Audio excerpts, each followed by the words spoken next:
So, I'm going to talk a little bit about this Arcade1UP. Now, technically this review, or this video I'm posting, is mainly going to be about the Lootcrate box.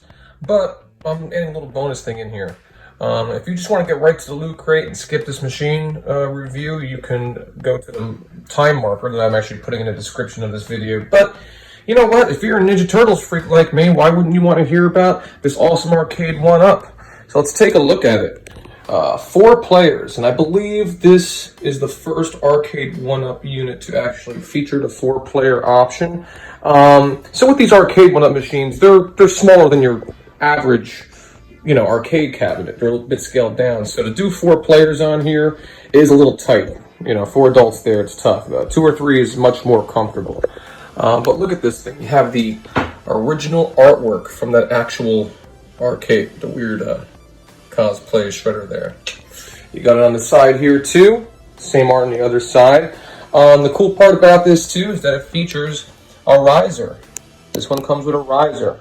And again, I'm not sure if all the Arcade1UPs previous came with that or not. I'm not an expert on those, but I think that might be unique to this, or it's one of the few, maybe a couple since.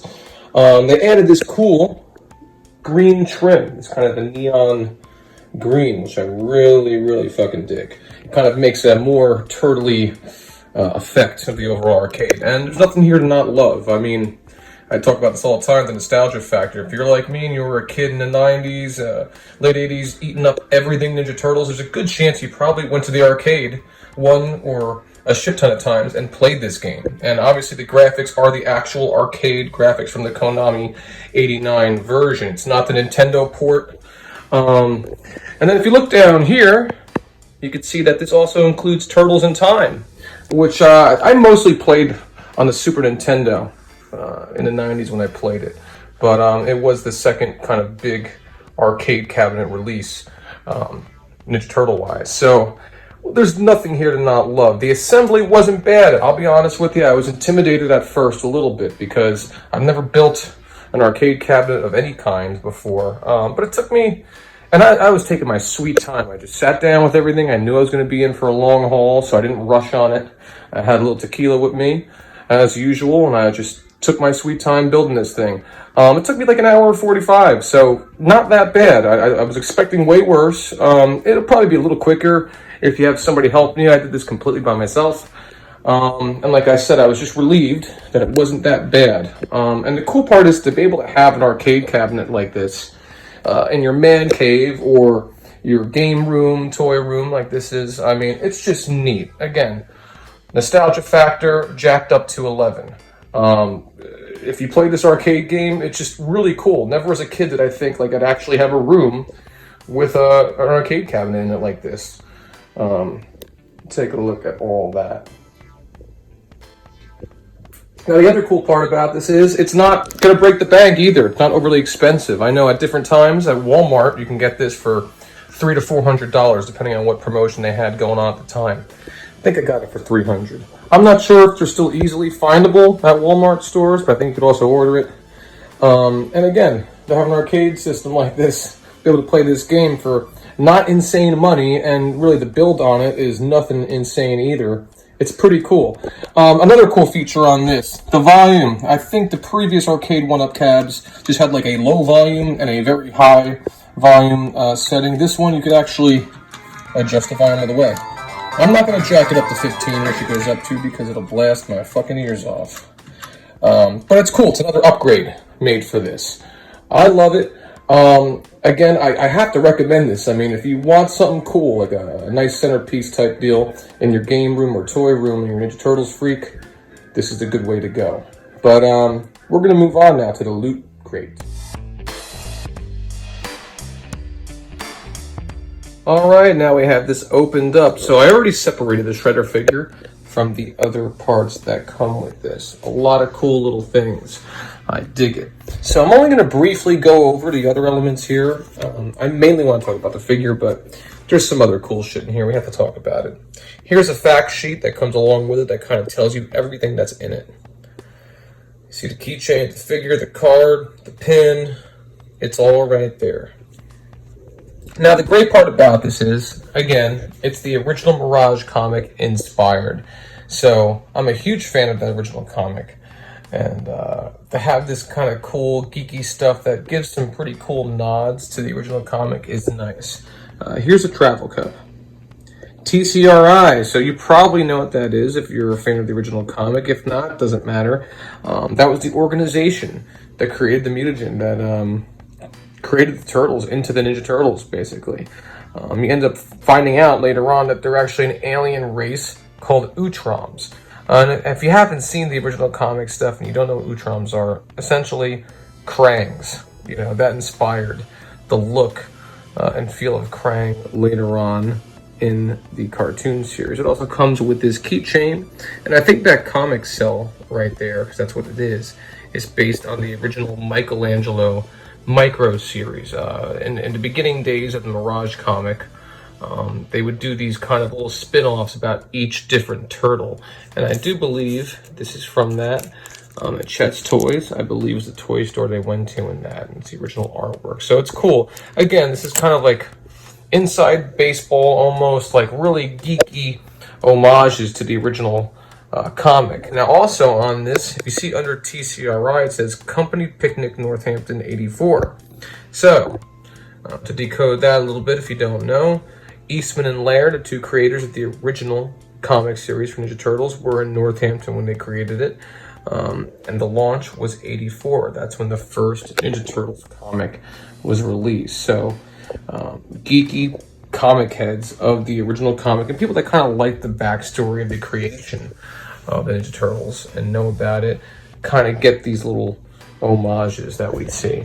I'm going to try to show you the shirt here. It's a little tough, I'll be honest with you. I have the phone in one hand.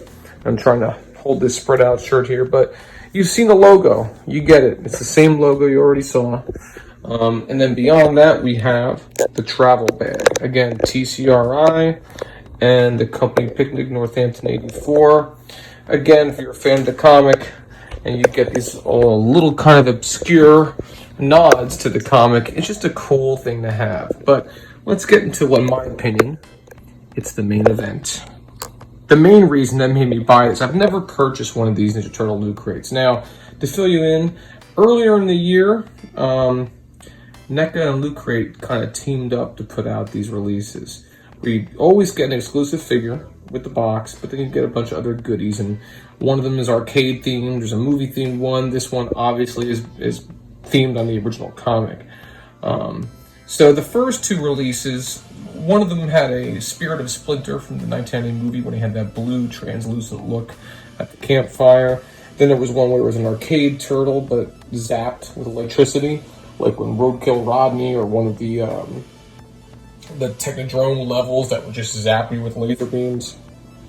Had that look where it was the skeleton, the mouth was wide open. I dug those, thought they looked cool, but it wasn't enough to make me pull the trigger. Now this one was, again, I've mentioned this before, but Shredder is my favorite Ninja Turtles character. And I kind of try to make it a point to collect every single Shredder version by NECA, every release. And so far I do have every version. So it just from the figure alone, I had to get this crate. That's all I can say. It has the original Ninja Turtles logo from the Mirage comic. And as you can see, it has like a silver reflective-y kind of effect. That's totally unique. That's never been featured on any previous NECA Ninja Turtles release. That's cool. Look at that. Shines off there. So a very cool, unique thing to make this particular version stand out. Now, if you look at the figure itself, look at that fucking thing. That's just a wicked, evil, badass looking sculpt.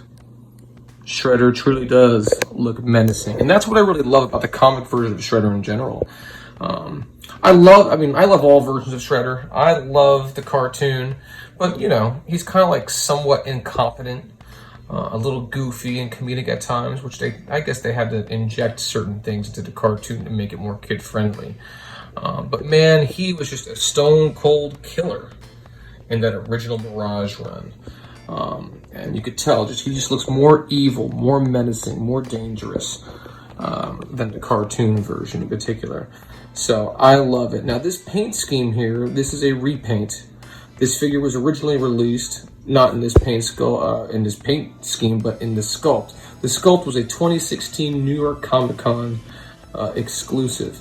It was released in a 4-pack by NECA that year, and it had this shredder, this sculpt, along with 3 foot soldiers, and I believe one of them was a foot elite, and he had a kind of Raiden from Mortal Kombat style hat on. It was very cool. I was lucky enough to get those. So I do have that in my closet. I am far too lazy right now because it is way behind a bunch of boxes and a bunch of other figures. I'm afraid I'm gonna like wreck my closet. So I'll insert some kind of promo shots of that original 4-pack in this just so you can kind of make a comparison. But that color scheme was based on the original. When they would do color versions of the original comic, you would see artwork from it maybe show up in the 80s and 90s. You know, Shredder had that red outfit on. Even the original Nintendo game, he has that red outfit on. Obviously, the original comic inspired, I think, a lot the first 1990 movie Shredder, who also wore red in that. But this is more based on the more current recolorings and re-releases of the original Mirage comics. IDW has a Ninja Turtles, what they call a color classic collection, where it's the original Mirage comics, but they like kind of recolorized them, and that's pretty much what this is based on. It has a very nocturnal paint scheme, a very nighttime look to it. It's pretty much based on, you know, that final scene in the original comic, where he's on the rooftop at night and they have that big battle in New York up on the rooftop when it's dark, and you kind of see him menacingly crouching on the side of the building, and that blue-black kind of night scheme really fits. So it's a very unique, cool repaint. Again, it is a repaint, but this sculpt is awesome, and I'm kind of happy to have this because it's almost a shame to just have this awesome sculpt only used once ever. You know what I mean? So the fact that we have this cool repaint and it's accurate to a certain run of the colored comics is very neat. Now, I also believe that this is a completely unique accessory. I don't think it's a rehash. I don't think it was put out in any other form. I know I listened to an interview with Randy of NECA with somebody, and I do believe he mentioned this in specific, that this was actually a brand new accessory. So it's not just a repackaged thing that was like with a foot soldier or a turtle previously. There's some other stuff here, but again, I mean, just the paint scheme is cool. It has that comic look. You can see it looks like artwork, actually hand drawn. The black and silver effects. I will not be opening up this figure. I basically want to keep this entire loot crate completely whole and completely kind of mint. I just like the idea of having it all together. It's just really cool. Again, it's a totally unique piece. And listen, these exclusives usually go way up on eBay and so on after. So, I mean, if there's a release, one of these loot crates that come out and you want it, I would say jump on it because it's nearly guaranteed that it will go up for way higher prices on the secondary market. Again, just take a look at Shredder. An amazing sculpt, totally accurate to the original comic, and I love it. Let's close this out.